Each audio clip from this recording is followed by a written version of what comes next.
In this video, we'll be going over the functions of our P-Ranger handheld scanner, including taking inventory, receiving product, and processing stock adjustments. Once you finish logging into the app, you should see a screen that looks something like this. Let's first start by hitting the three lines in the top left corner. Here you're going to see very similar options to what you have on the main screen there. You'll see that you also have settings and logout as well. And in the bottom left corner, you have update master data. This is very similar to retrieve master data in your point of sale. It will retrieve any necessary information to get this device up to date and make sure it has all the information it needs. Let's next stop at settings. In the settings, you'll see a bunch of different options. Some things are simple, such as if it will play the scanner sound when you scan, how loud it is, and you're also going to be able to change things such as which warehouse this scanner is attached to. There's some other information that we want to note as well, such as if you go into inventories, you have the option to change if it shows the purchase price or if it shows the current amount on hand, which is stated as show product or show nominal product amount. And then under things like stock receipts, it does something similar where you can show purchase price. And if we scroll all the way over to the right-hand side here under product information, when you scan a product to find out more about it, you also have the option to toggle if you want to show purchase price of that, or if you want to show the prices of that item as well.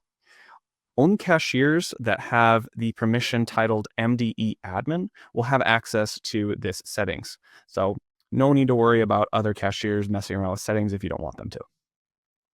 Now let's go back to the dashboard. Once we're back at the dashboard, let's take a look at product information. Here we can scan a product and it'll pull up some information about it. Since I toggled on the ability to see the purchase price and stocks, you can see those listed here at the top. Also at the top of the screen are some additional bits of information such as product codes, prices, different suppliers, and product text as well as info text if you have them for items, but I don't have them for this item. Additionally, you're able to look up products by name if you click the magnifying glass on the top right, and you can put in any bits of information such as beef jerky. There we go. And I can select my specific beef jerky, and it'll also give me information about that, of course. Now let's go back to the dashboard again. And we can select inventories next. Here you'll see a list of your current active inventories. And it looks like there's also an inventory that has new information that needs to be updated. So we can slide this to the left and upload the new information to the cloud. We'll now see that this no longer is highlighted in green. So all the information in the cloud is up to date and matches what's on the device. If we wanted to create a new inventory list, we can press the plus sign in the top right, and this will create an inventory sampling for us. And we can go ahead and name it whatever we want. And then we can go ahead and hit create after you've decided on all the other settings. And this is just a blank inventory like a typical inventory sampling is. And if you were to walk up and down an aisle and start scanning items, it would start adding them to this list, such as if I scan this Red Bull here, it'll create the count. And it looks like this is one out of 658 that are currently being shown as on hand. As before, we did tick the setting that allows us to see the amount that is expected to be within our inventory. So it's going to show that out of 658 there. We can then, of course, start scanning all additional other products that we want to do an inventory count on and continue along with this inventory. Once we're done for now, and we want to come back to this later, we can hit the back button, and they'll just ask if you want to upload your current counts.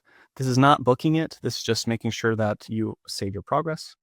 Although when you are ready to book it, you would have to go to the Corona Studio. That way you can give it one last look over, make sure everything's good, and then you can book it there. Now that we've taken a look at the inventories, let's take a look at stock receipts. We can press the three lines on the top left, and we can either go back to the dashboard, or if you click three lines, you can also just select it here and go to stock receipts.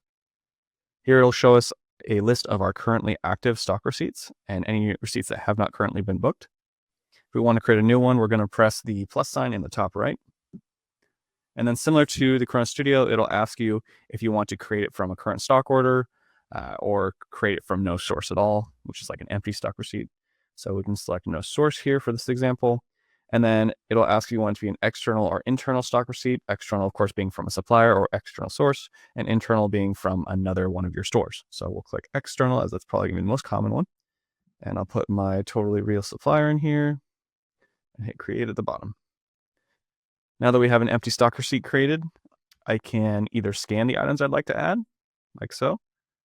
Just scanned it to one of my Red Bulls here. Or I can add it using this magnifying glass on the top right and typing in whatever item it may be and finding it this way. Let's add this item here. There we go. And then you can continue to add as many items as you need to receive for the stock receipt. Now, the stock receipts are able to be booked on the app itself. So if we were to hit back here on the top left, it'll ask us a similar question to the same question it did with the inventory, and ask us if we want to upload, which is like saving. So we'll hit upload. And it'll send it to the back office.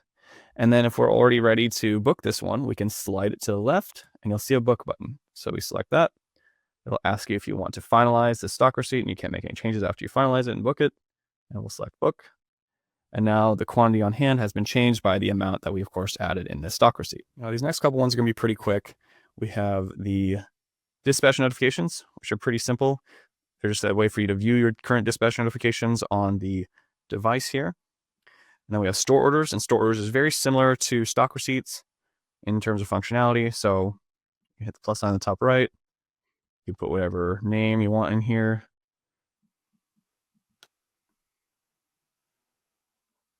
And then very similar to a stock receipt, you can scan items and add them using the features here, either scanning or using the magnifying glass on top right.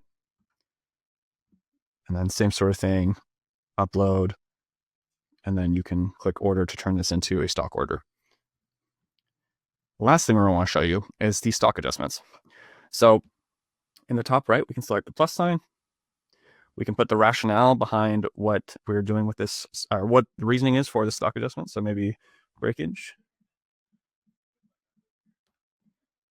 Hit create. And then very similar to the other ones, adding the item via scan or via adding the through the magnifying glass.